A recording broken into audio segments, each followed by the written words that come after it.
That is my Mark Hamill doing an impression of Harrison Ford impression. And your impression of an impression. I love it. Good job. Welcome back to another episode of the Hub on Hollywood podcast. I'm your co-host, James Rojas. And I'm Jamie Blanco. This week, we take a look at film and television's biggest rivalries. The Walking Dead officially roaming the streets of Massachusetts, a lot of things happening at CinemaCon, and are alcoholic drinks and meals bad movie theater etiquette?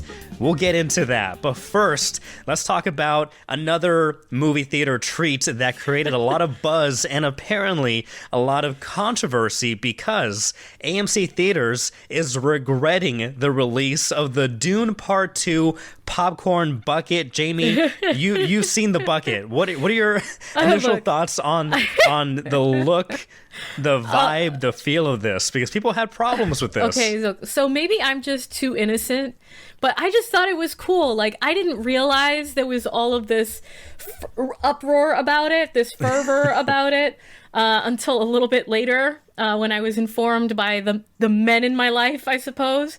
And oh goodness. Right, and SNL made fun of it. You were the one who told me about that also. And it was real great. The guy Marcel on SNL singing about losing his virginity to the bucket. And here's my thought. That's basically the gist. Yeah, that's the gist. That's all you need to say pretty much to describe the popcorn bucket. But for those who haven't seen it, Jamie, how would you describe the Dune Part 2 popcorn bucket? Okay, look, it has the mouth of the chalud, the chalud, right? The sandworm. It has the sandworm mouth with all those real cool teeth coming out, and it looks like a bucket with the sandworm head coming out at the top, and then the mouth of it with all the teeth in the middle. However, James, look, this is my take on it. Show it to one teenage boy. Whenever you're coming out with anything like this, show it to a few teenagers. Show it to a few teenage boys and see if this is going to be okay or not. Because, yes, in retrospect, when you actually look at it from all angles, it sort of looks like a giant vagina coming out of a popcorn bucket. But yes.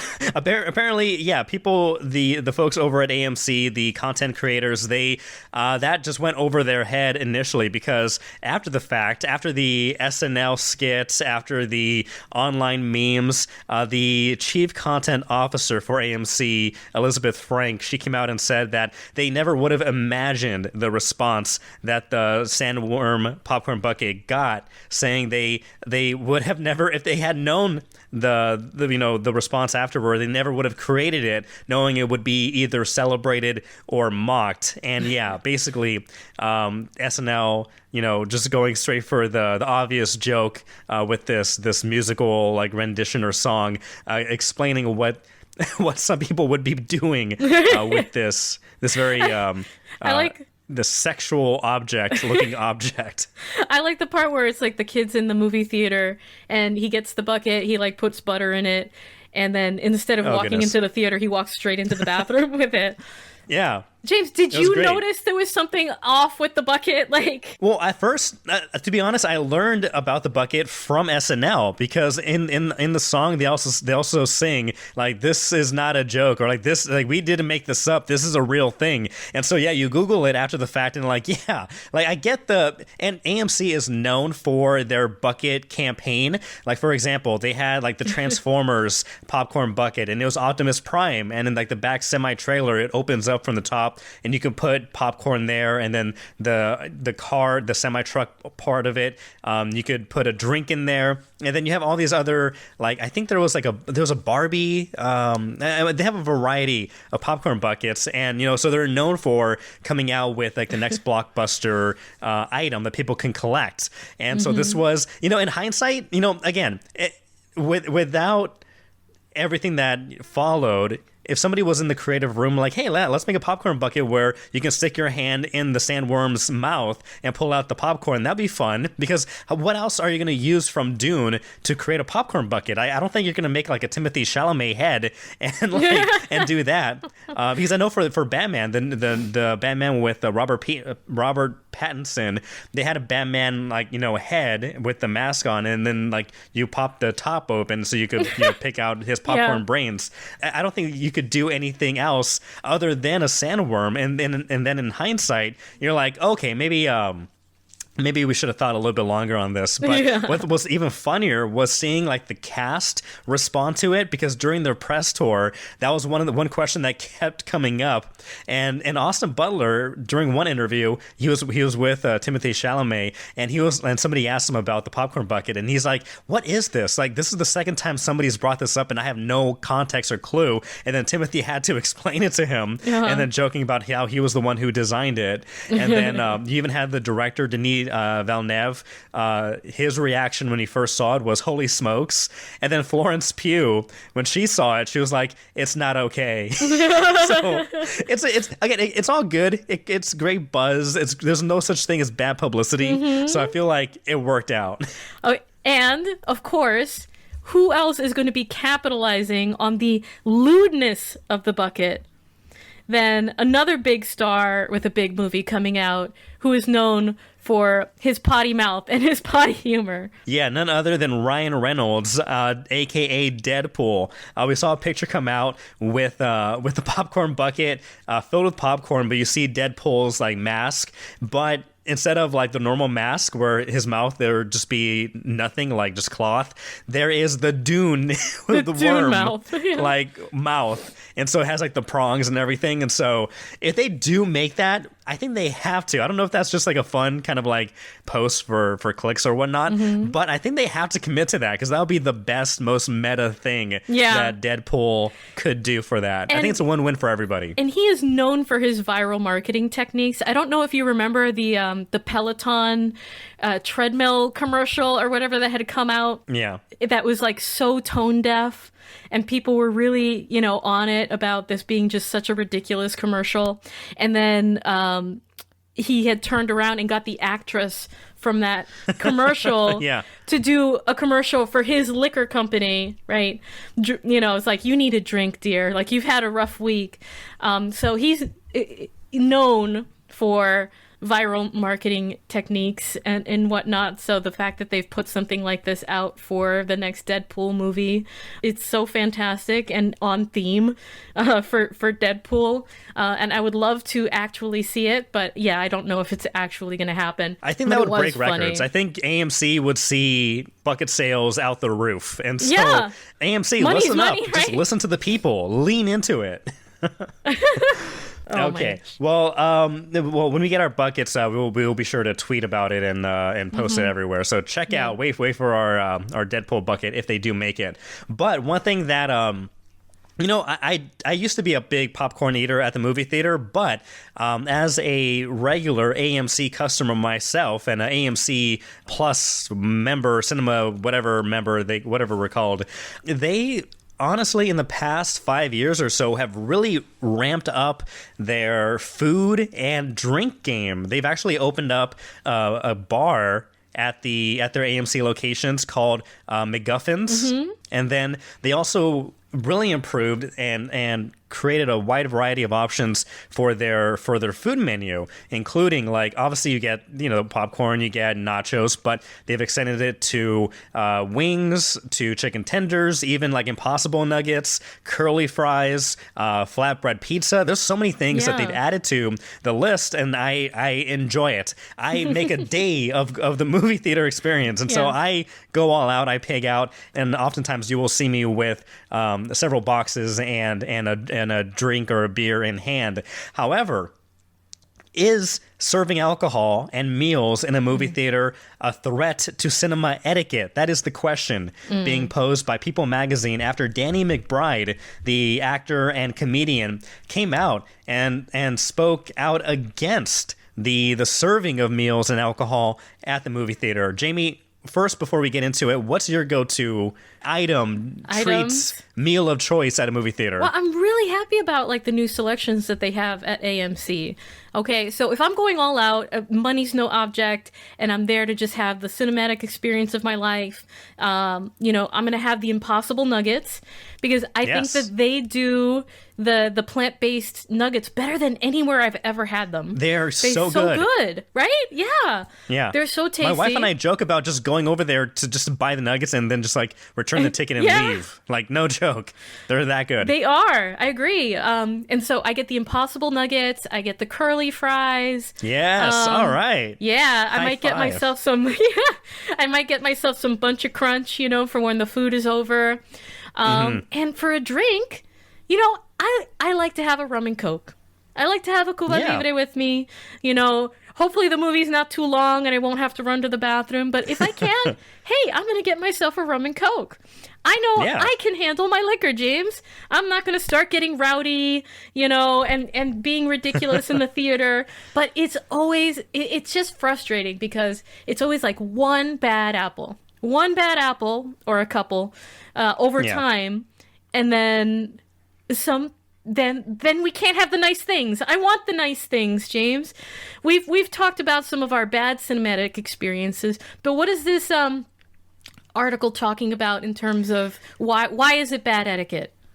Yeah, and I will agree with this to an extent, because when I get my food, my meals, my drinks, I do it all beforehand and enjoy it. If I run out during the meal, I run out. That's the thing I have to live with. However, there are movie theaters, movie chains like Alamo Drafthouse where you can order during the movie. Like a waiter will come in, they'll like slink down and go next to you and whisper like, okay, do you want more wings? What do you want? More nachos? What do you want? And then they'll go out, make the food, and then they'll come back in and sneak in the food. And so like in instances like that, I understand the argument that Danny McBride is making, saying that, it takes other people out of the movie theater. But he said in an interview with GQ, what he calls the trendy theaters that serve meals and drinks, he says, I hate it. I can't stand it. I also don't think it makes sense to combine booze with movies. You're going to have to pee, to use the restroom. And he goes on to say, doesn't alcohol make you want to get up and get loose? You don't want to sit there, drink beer, and just be quiet.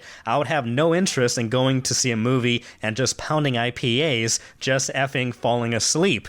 And I have to disagree here because I do like IPAs, and if I feel very saucy, I'll get two cans for that 2.5 movie theater experience. But my thing is that as long as you are not being obnoxious, again, same thing goes with like phone etiquette or talking. As long as you're not obnoxious about it, then I think it's perfectly fine to enjoy this, to enjoy the whole experience. He does say, however, that he does think weed, like smoking weed, is a good thing, which I think just shatters his argument entirely. Yeah. I think that's even worse. You get even more silly and you can't control yourself, and then that's worse than the alcohol. You're really affecting everyone else. You're really affecting everybody else there. Everybody's getting secondhand high. You get extra munchies, don't you? And then you're going to have to go get food anyway. And you're going to be more sloppy about it. He doesn't know what he's talking about. Anyways. But I will say this. Yeah, go ahead. So, I don't know why. I think I must have, like, cursed an ancient, like, mummy back in the day because I have bad experiences, or I've had years ago, like, worse experiences at the movie theater. There was one time I went to a movie with my dad, and we're sitting, like, near the front row. We're sitting where the bar is, putting our feet up, and behind us, there are like 4 people, like 2 guys, 2 girls, and I think they're on a double date or something. And during the movie, well, one, they're already being obnoxious by talking. They're just like, they're totally not paying attention to the movie. They're talking, laughing with each other. And then midway, I hear, and this is before alcohol was allowed, like in the movie theater, because they brought in their own beer and they're cracking cans open. You hear the psh, and then everything, and then you could smell the alcohol too. And if they had just been chill and were just drinking alcohol, I wouldn't have a problem. But then they were like drunk, they were loud, obnoxious, sloppy, and doing all that stuff. And then I turned around and said, hey, can you stop talking? Because like you're ruining this. And then one of them stormed off. And so that's like my bad experience. But it wasn't per se the alcohol. The funny thing is, it was that he apologized and wanted to hand me over a beer. And for a split second, I thought about taking the beer. But I felt like that would have like just shattered my credibility. I don't know. my credibility and the point that I was trying to make. Yeah. And so I did not take it. So again, it wasn't the beer that was the problem. Yeah, it was the behavior. Though I will say, even without the beer, I think they still would have been annoying. So I think it just goes down to personal responsibility. And Yes. yeah, exactly. And I will say, look, for theaters like AMC, they will deliver food to your seat. Yes. Up until a certain point before the movie starts, right? So, I did that last time. I loved it. yeah, it was great. I do that sometimes too. So if you have the foresight, this is available to you so that you don't have to get up in the middle of the movie or waste time waiting in line. You order ahead, you sit down, and they bring it to you before the movie starts, which is great. Or if you're going to a place like Alamo Draft House or Chunky's, which is the chain that we have up here in New Hampshire, you have to know what to expect. You're going there, you're going to a place that specializes in having food brought to you in the middle of the movie. You know to expect that there are going to be people walking around and bringing the food and drinks and, a little bit of that going on. Yeah. So if I were going to Alamo and I knew that, okay, this is a place where they do that, if it were to happen, I would have to okay, I chose to be here. I understand what that means, what that entails. And so I wouldn't be that annoyed. But yeah, I like AMC because as you mentioned, and I did it for the first time last time I went to the movies, was order my app and they deliver it to you like 5 or 10 minutes before the previews start, which is perfect. And so I think that's good. So yeah, I agree partially, very minimally with Danny McBride's argument, but at the end of the day, it's down to personal responsibility. Make the movie theater fun again. Again, people want to have these fun meals. They want to go out and splurge. And again, those Impossible Nuggets, so good. Try them out. What is in them? Crack? No, I mean it's just there must be vegan crack, whatever it is. Crack. It is so good. All right. The healthy crack. From Cinema Crack to CinemaCon. Yeah. Let's get into some of the big news and updates that we saw this past week over at the cinema convention. Jamie, a lot of good stuff. A lot of good stuff coming out of CinemaCon. Just juicy news. The new Beetlejuice trailer. Beetlejuice. Yeah. The first actual trailer coming out. We had a teaser trailer. You just get that little bit. You just get that little bite where we saw Beetlejuice coming up out of the table in the attic and saying "Juice is on the loose." Well, now we've got a full trailer coming out of CinemaCon. Beetlejuice, the exterior shots filmed here in New England, up in Vermont. So we've got new dialogue in this trailer. Lydia, who is played by Winona Ryder, is asking, can the living and the dead coexist? Can they live together? And we see what appears to be, especially not with Beetlejuice. He's a dick. He's a jerk. And then we get Michael Keaton's Beetlejuice walking around Winter River, Connecticut, and blurting out to one of the townspeople who can see him. People can see him. He's like, do I look like a figment of your imagination? No. So he really is on the loose in a weird new way.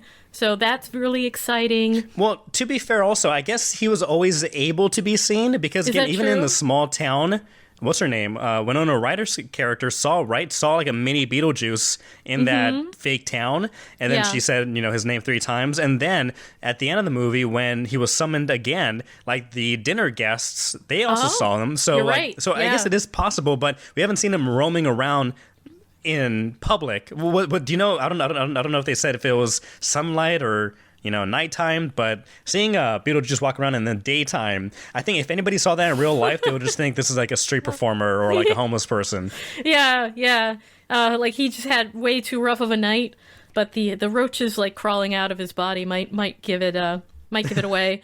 But Michael Keaton, who I feel like is one of the most underrated actors out there, he's just so incredible in everything that he does and so menacing, and he draws you in. I just love I love Michael Keaton. He was adamant that he says, quote, "This is really effing good, like really good," he told the people in attendance there at CinemaCon in Las Vegas. So that's really great to hear. I'm really excited about that. Other big news coming out of CinemaCon as well. There's lots of movies to be looking forward to.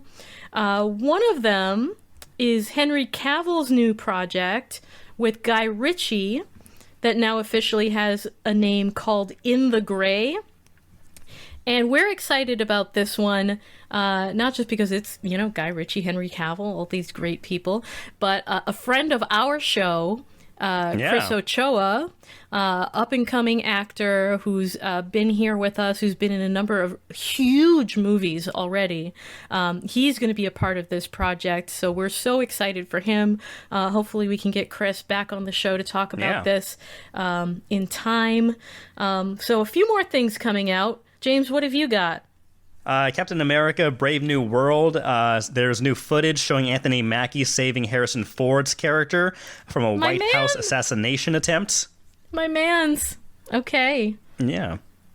Because Harrison's playing a big new character in the MCU. Well, he's taking over a previous character. What's his name? Ross. Yeah, he's taking over Thaddeus Ross. So this was played by a different actor, but now he's now become that actor or that character. Yeah. And it's been a really bad secret, but basically, again, spoiler, but it's already been out there that Thunderbolt Ross is going to be turning into the Red Hulk. Yes. So there's that. I think Harrison Ford's also done interviews where he's like, yeah, they put all these dots on me and I turn into a monster. It's like, okay. I'm sure Marvel did not like that, but he's like, I don't care. I already got paid. So I like your Harrison impression because he is like that. That is my Mark Hamill doing an impression of Harrison Ford. Impression. And your impression of an impression. I love it. Good job. But you know what? Again, I love Harrison Ford. Anthony Mackie is really cool. The Captain America series, it's cool. I don't know. Unless something big happens. Maybe this is the big movie that will bring back Marvel fans. But I feel like I've kind of fallen off the Marvel train when it comes to just kind of disappointed with the recent projects, both on the big screen and the small screen. So hopefully this is good. I think this is going to be taking a more serious approach, kind of like Captain America and the Winter Soldier, kind of going back into that espionage kind of vibe. So if they can pull it off, cool. But this isn't one that I'm probably going to see, opening night. If there's a screener, sure. But yeah, I don't know. I've kind of lost the spark for Marvel at this point. It could be reignited. It could be. Right. Yeah. But at this time, it is what it is. All right. And let's see. That's about. There's so many things that came out. We can't get to it all right now. But check out the CinemaCon news and continue to follow the Hub on Hollywood. We will bring you the highlights, the lowlights, the everything, the lights, the camera, action, the backlight, the fill lights, the key lights, right? The lights, camera, action here on the Hub on Hollywood. Make sure that you make sure you subscribe, make sure you share with your friends, comment down below. We'll give you a shout out here on the podcast. And if you are working in filmmaking, we want to highlight what you're doing here in New England. If you are a New England-based filmmaker, actor, stunt coordinator, anything and everything to do with film and movie magic, we want to see you, we want to meet you, we want to talk to you and highlight your accomplishments here on the Hub on Hollywood. We have some exciting interviews that are going to be coming up in the next couple of weeks, so stick around for that. Fantastic. And speaking about lights, camera, action, we are seeing a lot of action here in Massachusetts. A lot of how would we describe this? Do zombies walk slow now? Are they running now? Well, these are the Walking Dead zombies. So they're a they're combination. mainly walking. Yeah, they're the walkers. They're the walkers, we call them. So All right. they're not the fastest zombies. They're middle range zombies are creeping their way through New England right now. We've got filming for season 2 of Dead City, which is the Walking Dead spinoff. Happening right now, just kicked off this past week, so people are really excited because they are filming in a number of neighborhoods. Taunton being one of them, where people are fans of the show are camped out outside of these set pieces, out of these locations, and taking pictures and videos of the stars of the show. We've got the Maggie character and the Negan character that headline these shows, of the extras, of zombies, of the film crews and everything. So a lot of hype and excitement and buzz for that as it kicks off and gets underway in a number of towns and locations all over. So that's going to be filming for a number of months. If you wanted to get in on that, I don't know if it's too late, but, it's always worth a try. Kendall Cooper Casting. If you go to their website, Kendall Cooper Casting, you can sign up there to be background on this show. You could be a soldier. You could be a zombie. You could be anything that they need you to be for this show. Go ahead and sign up. Give it a shot. See if you get your shot to shoot a zombie. I don't know. They're doing walker training too, right? Yes, but I think that's something that might have already happened. No, but they have been doing that. So, yes. Those who are lucky enough to get selected, sign up for that, to get, selected, very cool to learn how to walk like a dead walker. Walk like the dead, and how to attack like the dead and make those sounds. Does it bug you? Does it bug you that in The Walking Dead, they don't call them zombies? They call them walkers? I think when I first started watching it, I'm like, they're just trying too hard. Like, everybody calls them zombies. Like, if there's a zombie apocalypse, I'm not going to come up with a name for them. Like, right. The zombie's a zombie. I think the argument that people make is that, like, this is a universe where they don't have zombies, or like zombie movies, or like zombie pop culture, and so they don't know what they are, so they just call them walkers. I think that's like the loose kind of like excuse for not calling them zombies, but still, I don't know. Does it bother you? It's a stretch. I don't like it. You don't like it? Okay. James doesn't like it. No. That's okay. But that's really exciting. Ella McKay, I believe, is still being filmed. That's Boston Casting. That's another agency. There are a number of agencies here in New England where you can sign up for free. You put in your information, you give them your picture, and they will send out, notifications when they're looking for people for projects. So many opportunities going on right now. More films are in the pipe for later this year, into the spring and into the summer. Though, James, I'm a little bit worried that we're still not at the level where we were before the strikes, where, every year we had more and more projects. Even leading up to the strikes last year, it seems like there had been a little bit of a contraction in Hollywood, a little bit of a slowdown.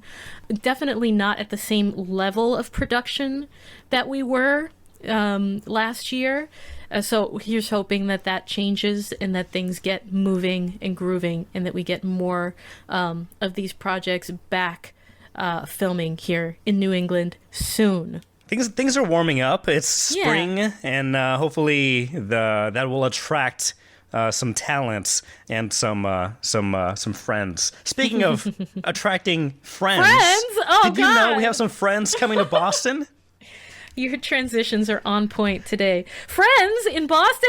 Tell me more. Absolutely. So if you ever wanted to sit at the table in Monica's kitchen, or knock on some of the iconic doors in the apartment hallway, or explore the behind-the-scenes aspects of the show Friends, you are in luck, because tickets are on sale right now for the Friends experience, celebrating the 30th anniversary of the hit sitcom, of the hit show that is filled with nostalgia and creativity and fun. That's cool. Yeah. Could you be more excited? Could you be more excited? So maybe how many months ago was it at the end of this?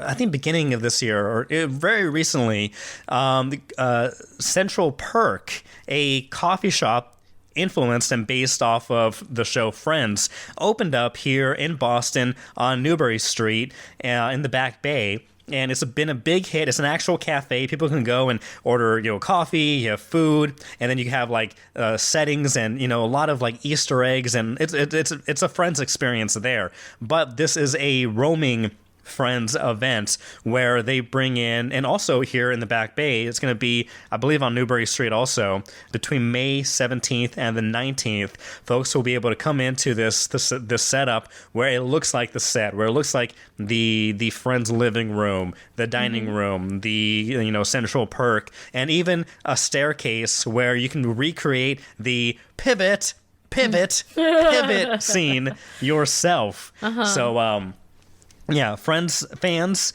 are invited to check out the Friends Experience website. Buy your tickets now. They are going to be going quick. I will be covering this for a news story, for a news report for WBZ News Radio. Check us out on the iHeartRadio app. Oh, yeah. And so you can always stay tuned with the whole thing. But very fun, very, very, very cool thing. Yeah. Now, are there going to be? Is this like a? It's not like a pop-up bar, right? It's just like the sets, and you can take pictures. Yeah, technically it's like a pop-up, but it's not a bar. But yeah, it's a pop-up experience. They roam the country with all this stuff. So we'll be seeing that happen. So that is on May 17th through the 19th. So a short time, but which means you're gonna want to get your tickets soon because it's gonna sell out quickly. That's right, as they always do in the city. All right, James. You know how Ross and Rachel were just on a break? Right. That rivalry, that battle between them, throughout all of the seasons, the back and forth, if you will.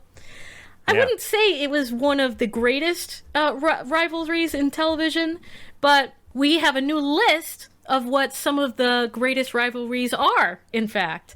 They're not on the list, but who is?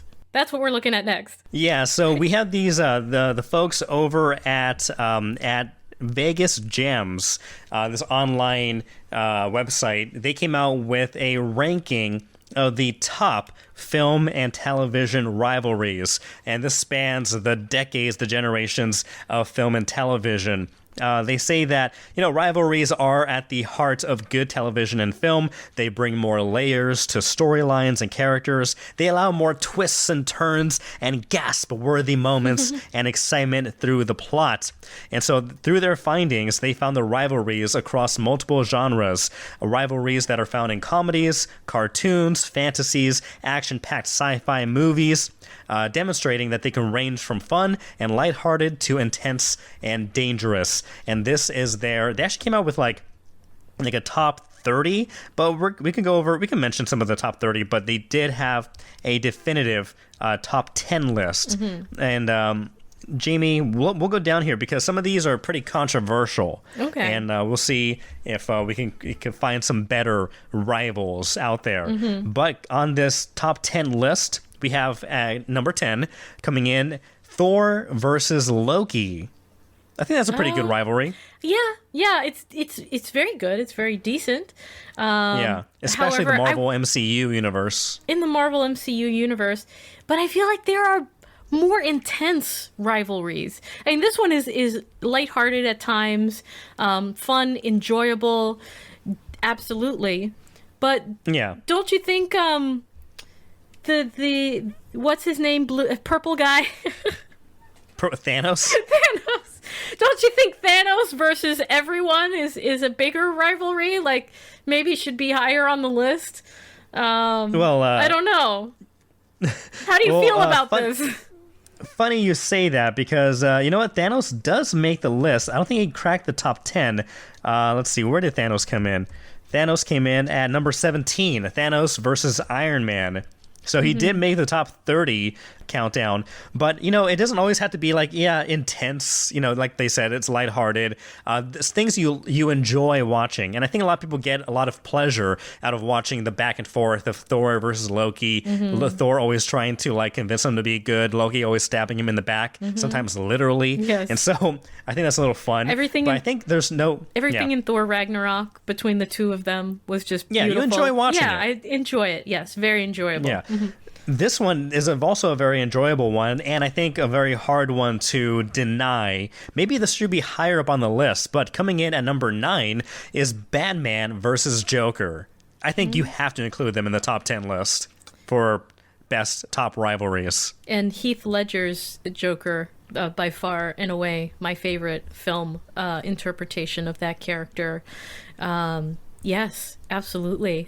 Mark Hamill's Joker is also very good too. Yes, and that's probably my favorite version of the Joker from the animated series. But that duo, doesn't matter if it's a comic or a cartoon or movies.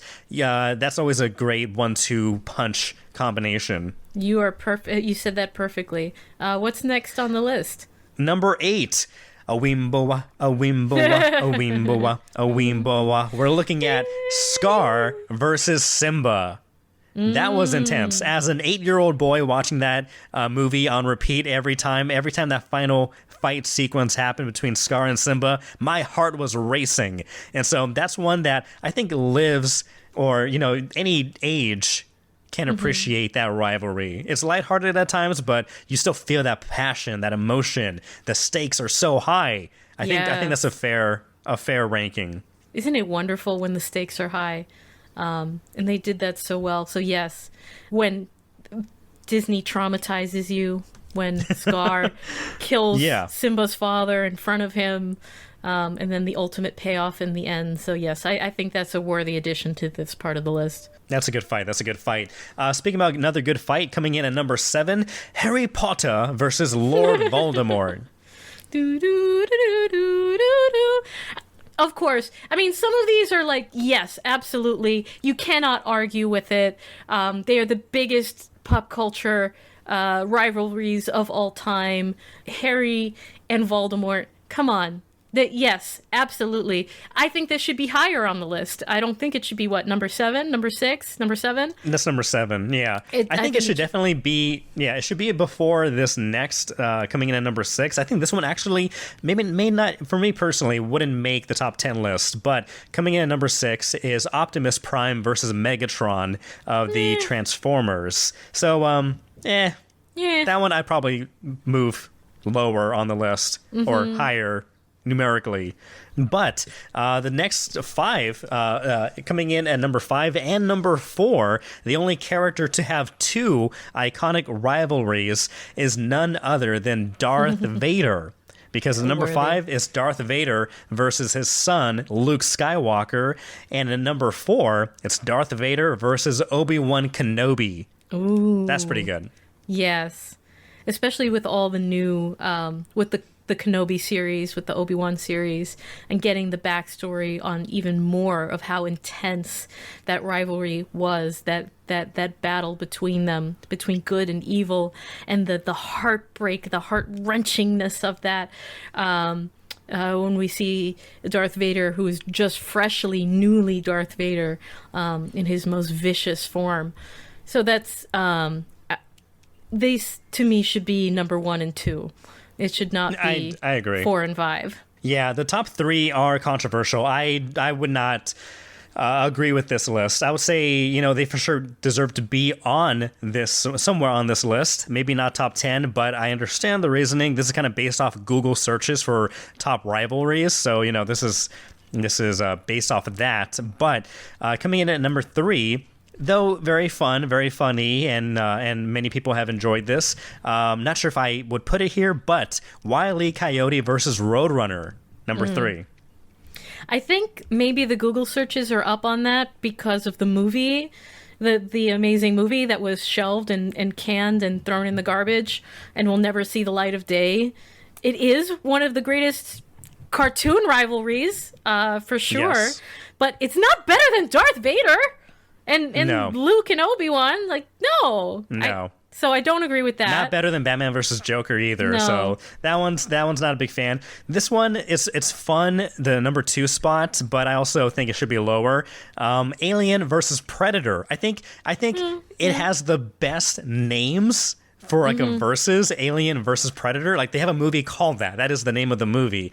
Yeah. So like it's a great idea and premise, and again, maybe it should be on the list. However, I would not have this in my top 10, Alien versus Predator. It should be wherever King Kong and Godzilla are, wherever Kong and Godzilla are. Like that's around where it should be. Yeah. For sure, but not number 2. No. Yeah, Godzilla doesn't even make the list, so that's a bummer. Probably like the top 30 list doesn't make it. Unacceptable. But coming in at number 1, this one again very controversial. I think my wife very wholeheartedly disagrees with this decision as well. But coming in number 1, top rivalry in all of film and television, Tom versus Jerry. So I think, this is not that great of a list. No. Again, I think maybe Tom and Jerry's there because they just did a remake of Tom and Jerry. There's a few remakes and a few movies that have come out recently. But come on, Tom and Jerry over like Bugs Bunny and Daffy Duck or, and all of the other ones. No. Yeah. No. Tom and Jerry? No. No, it's fun. Just no. It again, like I think everybody enjoys the back and forth antics of the pair, but yeah, at the end of the day, there are other rivalries that are both either lighthearted or more serious that should blow this out of the water. Now I have my own list. Yeah. James, I have my own list that I feel like I wouldn't say that this is my top 5, but these are the ones that deserve to be very high on the list that are some of my favorites. For sure, because obviously, they got the Star Wars, they got they got Harry Potter, Lord of the Rings. Where's Lord of the Rings? Lord of the Rings needs to be on the list too. Yeah, but who would the rivalry be? Because it's more like a team versus like it's like the Fellowship versus like Frodo Sauron versus Sauron. Yeah. Yeah. Okay. Anyway, so number 5 on my list. I mean, this was a movie eventually. Capulets versus Montagues in Romeo and Juliet, a story that's hundreds of years old, if not thousands. Maverick. Is it? That's not thousands. Romeo and Juliet? It's Shakespeare, right? When did Shakespeare live? Yeah, I'm dumb. Thousands. Hundreds of years. Almost 1,000? Wasn't that like the 1200s? I don't know. No, I mean, it's 1594, so, hundreds for sure. There we go. Hundreds of years. So. Yeah, that's fair. Capulets versus Montagues. A rivalry that led to all of these deaths and these children who loved each other so much to kill themselves, and in the face of this stupid rivalry and overwhelming rivalry. What do you think about Maverick versus Iceman? Top Gun. Yeah, that's a good rivalry. They do make up at the end. It was funny in hindsight after watching Top Gun again. I sighed and feel more for Iceman because Maverick was wild. He was irresponsible. He was reckless and dangerous. Iceman, he wasn't wrong, and so with a different lens, it should be called Iceman. But I mean that's a good one. I'm not sure if I'll put it in my top 10, but that is a good rivalry. Okay, and my favorite 2. These are just my favorite 2. Inigo Montoya versus the Six-Fingered Man. That's good. That's a good pick. That's a really good pick. My name is Inigo Montoya. You killed my father. Prepare to die. I think people who even haven't seen The Princess Bride, they know this quote. It's one of the most famous cinematic quotes in history. One of the most, and it should be honored as one of the greatest rivalries in that final fight when you feel like Inigo's gonna die, and then he starts saying that over and over again, and he defeats the Six-Fingered Man. It's Stop saying that. Beautiful. Stop saying that. Yes, exactly. Yeah, that did not make the top 30. That's a disappointment. Okay, and then my number 1 pick. My number 1 pick because of the long-running, rivalry in comics and in the movies, and just because the characters in the latest films are so hot. Professor X versus Magneto. Eric versus Charles. Really makes me feel something when I watch. Yeah. No, that's a really good one. Both the younger Magneto and Xavier, and also the older ones in the original X-Men, and of course the comics too, and the animated series. But that's a really good one. That actually did make the top 20. That came in at number 19, right after Rocky Balboa versus Apollo Creed at 20. That's good. So yeah, no, those are good picks. Let me just finish this top 20 list. So yeah, we have Rocky Balboa, Apollo, Charles Xavier versus Magneto. Coming in at number 18, Edward Cullen versus Jacob Black. No. Yeah, 17, Thanos versus Iron Man. 16, Harry Potter versus Draco. 15, Obi-Wan Kenobi versus Anakin Skywalker. Let's see, 14, Pete Mitchell versus Iceman. 13, Sherlock versus Jim Moriarty. 12, Rick Grimes versus Negan from Walking Dead. Number 11, Neo versus Agent Smith. That's a good one. Yeah. So, yeah. Let us know, those listening out there, let us know who your top rivals are in either film or television. What are your thoughts on Vegas Gems ranking of these rivalries? Tom and Jerry, no, should not be on the top 10, should not be before or better than Batman versus Joker or Luke Skywalker versus Darth Vader. I will not allow it. I will not accept it. My new rival is Vegas Gems. We just birthed a new rivalry right here on the Hub on Hollywood. All right. But let us know what your list would look like. Exactly. And what about the other Batman villains? Like, why, is Joker really that much bigger than all of the other Batman villains? I don't know. Maybe it is. I would say so. You have Two-Face, you have Catwoman, but she's not really a villain. She's like an anti kind of hero kind of a thing. She skirts the line. Penguin. Let's see. You have Clayface, Penguin. You have a bunch more. There was the Riddler. So you have a good one, but I think Joker for sure. He is another step over the rest of his catalog. Okay. Yeah, I think it's a good one. So let us know what your rivals list would be, and we'll react. We, James, are in a great rivalry against CinemaCon. We are. We're not doing so well. Yeah. It's beating us.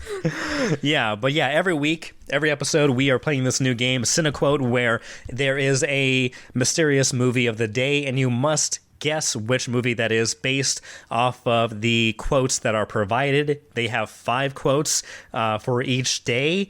And bad news for us, Jamie, today is the Sunday Stumper. Oh, so gosh, that's these right. are movies that are typically harder, featuring less mainstream movies or tougher quotes. So, Jamie, yes, if you're ready, we can. I'm ready to get my butt kicked. Match. Okay, we can get our butt kicked. All right. We'll get the first quote in 3, 2, and 1. Well, it's just a demo, It's fucking brilliant. Really fantastic story. That'll be it. No question. That sounds familiar. Okay. Do you like it? I mean, it's just a demo, It's effing brilliant. I mean, fantastic stuff. That'll be a hit, no question. That sounds very familiar. Okay, so it's about a band. Is it a band, or it could be a product? Oh, I guess no. They'll say that'll be a hit, so that could be like a song, yeah. Let me listen to it one more time. Okay. In 3, 2, 1. Do you like it? Well, it's just a demo, It's fucking brilliant. Really fantastic story. That'll be it. No question. Very familiar. I think we may have to go to a second quote. Okay. Or unless you want to guess. I was going to guess Bohemian Rhapsody just to get it out of the way. Yeah, let's go. Bohemian Rhapsody. Submitting in 3, 2, 1. No. Okay. But good guess. Good guess. Okay. All right. Okay, quote number 2 in 3, 2, 1. Oh, we don't know it. Why would I come over? We just hanky-panky if I come now. What? Thank you. I won't be back. You know it would. That would be nice. Would it? Sounds like an older movie. Sounds like maybe something from the 70s or 80s. Let me listen one more time. Okay. 3, 2, 1. Just hang up. Oh, we don't know work. Why would I come over? We just hanky panky if I come now. What? Thank you. I won't be back. You know it would. That would be nice. Would it? What's that movie? They made like 5 reboots of this, or the one with Bradley Cooper and Lady Gaga. Yes. I know what you're talking about. A Star is Born. Yes, A Star is Born. So there's like a bunch of older ones. I can try let's see, A Star is Born. Let's see, like there's a 54. There's a 76. We can Okay. We can try 76. Let's give it a shot. Okay, so A Star is Born 76, submitting in 3, 2, 1. No. Okay, the real Next. Sunday Stampa. Number 3 in 3, 2, 1. What's the check for Do You Love Him? Mirai Shaw? Maria Shaw. So, Maria Shaw? Mirai Tebe. I don't know. I'm trying to think old. No.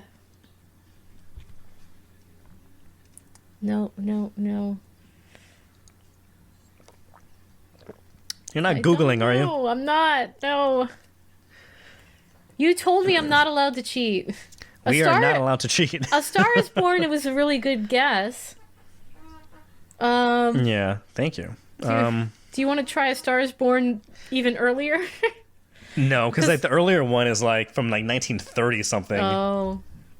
That's like really.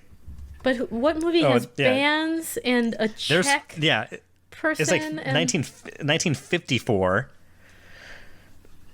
I don't think it sounds that old. No.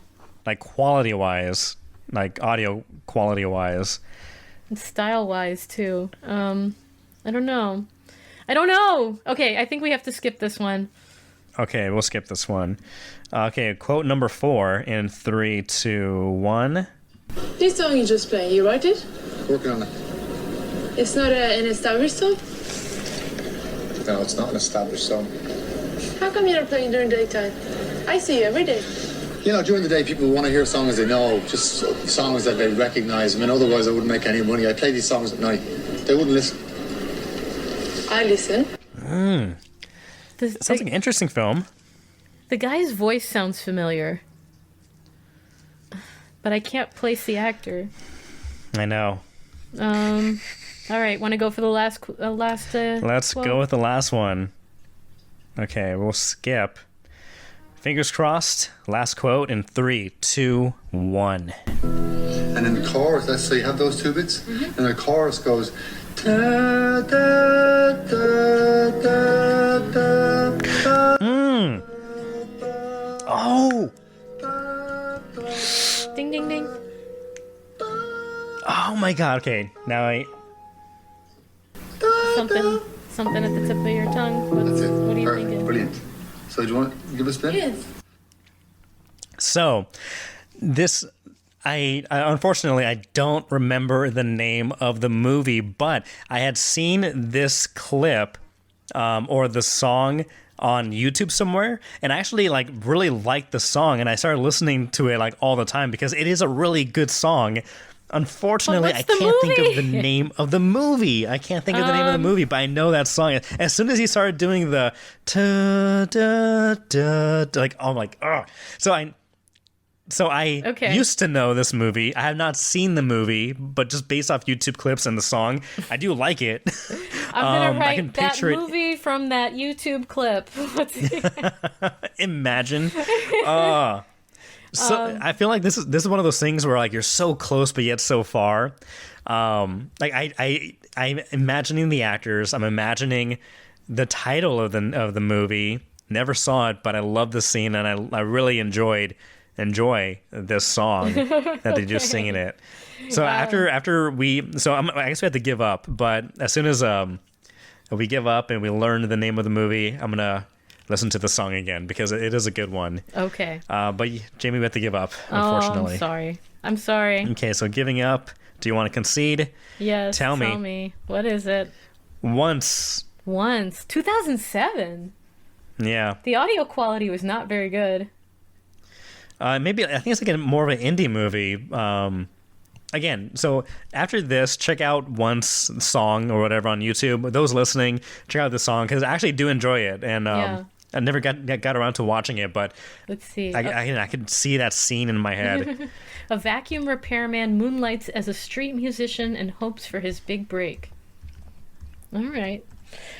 Okay. Well, we knew it was going to happen. We got our butt kicked. Until next time, James, we'll come back. Yeah, I guess it's kind of worth it, though, because it's been a while since I've heard that song, so it's a good reminder, good fresh reminder of the movie, and maybe it'll remind me to, like, actually watch it. So, there you go. So I'll count that as a small victory. There we go. And it's a big victory every day that we get to do an episode of The Hub on Hollywood. Absolutely. So we are everywhere that you want to be. Please find us, join us, like us, share us, follow, subscribe, all of that. It really helps us out so that we can continue to talk about movies, talk about films in New England, and bring all of that to you lovely listeners and watchers out there in the world. Thank you very much. This has been The Hub on Hollywood. James, unless you've got anything else to add, we are good to go. We're good to go. I'm Jamie. I'm James. See you next time.